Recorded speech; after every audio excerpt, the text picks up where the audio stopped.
If you're a beginner and you want to learn how to fingerpick, I'm going to show you the first 3 steps to getting you on your way. Number 1 is make sure, let's get our elbow in the correct position.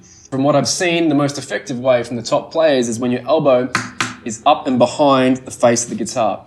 So when you have your elbow over the face of the guitar, you'll tend to pull away from the strings. So if you were fingerpicking something like this, with your elbow over the front, you're pushing all that weight down, and it sort of forces your hand to pull away, which you don't want. So have your elbow up behind. So your elbow would sit behind the face of the guitar, which then allows your forearm to rest across the ridge there. You can see on my guitar, that's where my forearm sits. So it's actually worn a patch on the guitar. So it sits there, and then our wrist is nice and straight, going down, which allows our fingers to hang. So why do you want your fingers to hang? So you want the weight of the fingers to do the work. You don't want to pull away or clutch at the strings. Okay, so here's exercise number 1 once you have your right arm in place. Let's take a C chord. And we're just going to fingerpick thumb, string 5. Pointer finger, string 4. Middle finger, string 3. Third finger, string 2. Now, when you start to use the weight of the fingers, the tone might be a little soft. So if you're used to doing this, you're going to get plenty of volume. But when you stop doing that, the tone might be a little softer. That's okay.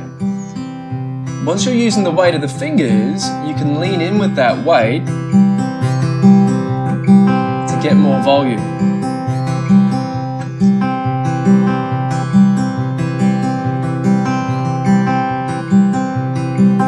Let's talk about your right wrist now. So your wrist, depending on what you're doing, will be in a slightly different position. Most of the time, if you were playing something like Blackbird, your wrist is going to be nice and flat. What I mean by flat is from your elbow down to your knuckles, it should be pretty flat. If you bend your wrist in like this, that will make you pull away and out from the guitar. And also, you'll get an uneven sound. You'll get a heavy thumb and light top string. So make sure your wrist is up like that. Let the weight of the fingers do the work. Don't pull away.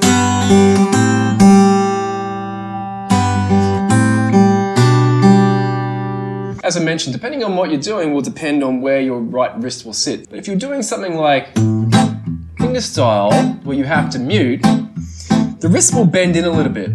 That's okay though, because the palm is sitting on the bridge. But if you're fingerpicking something open,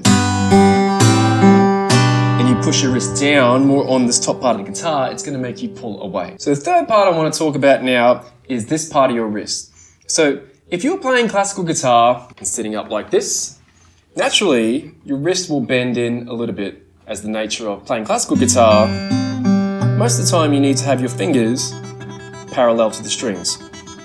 But when you're sitting in modern position, we don't want our wrist to bend. So when your wrist bend, that bend pressure goes all the way up to your elbow. And if you do it for long enough, I've seen people get injuries. Also, when you bend your wrist, it locks up your hand and it makes it very difficult to fingerpick fast. So if you're looking to fingerpick advanced music like Tommy Emmanuel, and you bend your wrist, it makes it very difficult to play that. So try and keep your right wrist pretty much straight from your elbow down to your knuckles, which means that when you're fingerpicking, your fingers actually sort of go across the strings. They don't go up and down. As opposed to classical guitar, when you sit up like this, naturally your wrist will bend because of the nature of how you're sitting. Okay, so I hope that helps on fingerpicking for basics, and if you're already advanced, I hope that's given you some insight to my thoughts and what I've been taught on how to fingerpicking. I hope you liked this video. As ever, please subscribe. Any comments or questions, please leave below. I'd love to answer them for you.